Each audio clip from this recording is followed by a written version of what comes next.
Welcome to another Writings from the Hills. Today we are actually going to be reading a selection from the Scourges of Heaven, a novel by David Dick.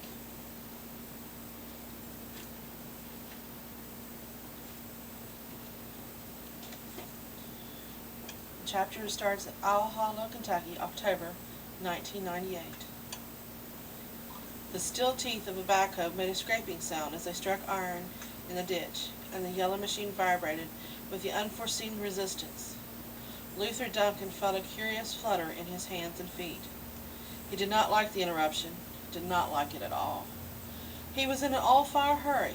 Luther was digging a new water line from the road to his house near Owl Hollow, where his life was anchored.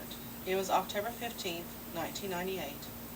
The leaves on the pin oaks and black walnuts and the dogwoods and locusts have finished turning to their flaming reds, golden yellows, and sallow, deathly browns.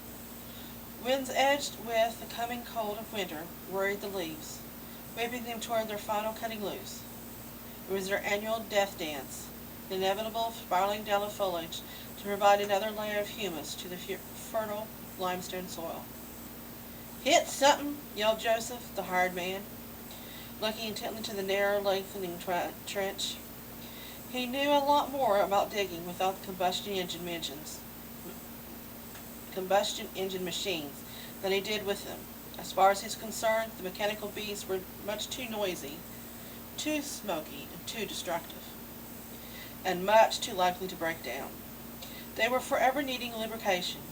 He understood better than feel the manual post-hole digging, much preferred the mattock to remove stones for mending fences and building water gaps. His right foot felt at home on the spade when he opened hills for potatoes, straight furrows for entwining corns and beans, or dug double Dutch rich, friable mounds for the radishes, beets, and carrots. He preferred to do all the practical chores by hand, taking most seriously the responsibility of each kind of digging.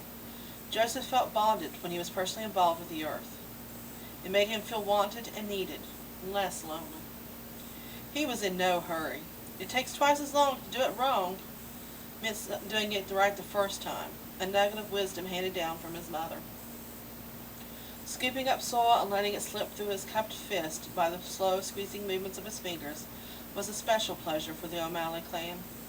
Joseph came from a long line of Irish stock, clinging to old ideas as stubbornly as moss growing on the smooth rocks of the Owl Hollow Creek.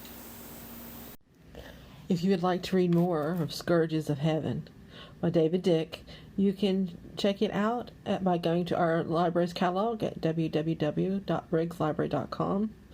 A special thank you to University of Kentucky Press for allowing us to use this book for our program. Thank you.